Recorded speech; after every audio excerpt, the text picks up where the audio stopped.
Here we have a main idea question, and it's a main idea question with a fiction passage. Now, normally, when we think of main ideas and arguments and that kind of thing, we're dealing with nonfiction, but we can get the main idea of a fiction excerpt if we think of it as a kind of summary. If we were to give a synopsis of what's going on in the text, which answer would fit that? So as always, be careful with choices that maybe focus on an irrelevant detail or at least a secondary detail rather than the main idea. And let's find the choice that maps onto as much of the text as possible. So here, 5 young siblings have just moved with their parents from London to a house in the countryside that they call the White House.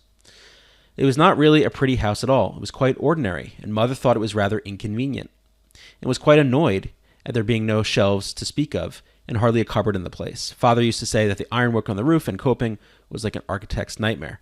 But the house was deep in the country, with no other house in sight, and the children had been in London for 2 years without so much as once going to the seaside, even for a day by an excursion train.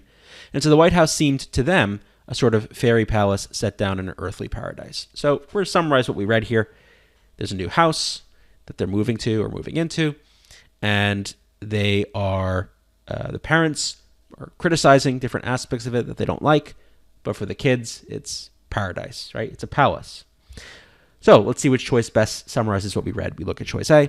The house is beautiful and well built. Right away, we see a problem with A because I think we have evidence that at least well built is probably too strong. And the children missing their old home in London, if anything, seems to be the opposite. So this whole choice kind of seems like the opposite of what the passage is trying to do.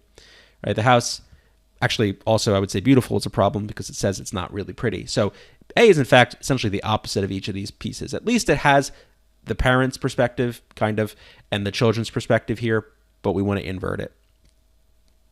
B also seems to be the opposite. The children don't like the house nearly as much as the parents do. Seems to be the opposite, as we read here.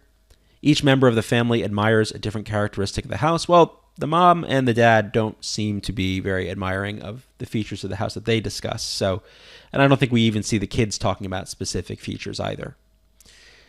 So hopefully D works. Although their parents believe the house has several drawbacks, okay. The children are enchanted by it. Yeah.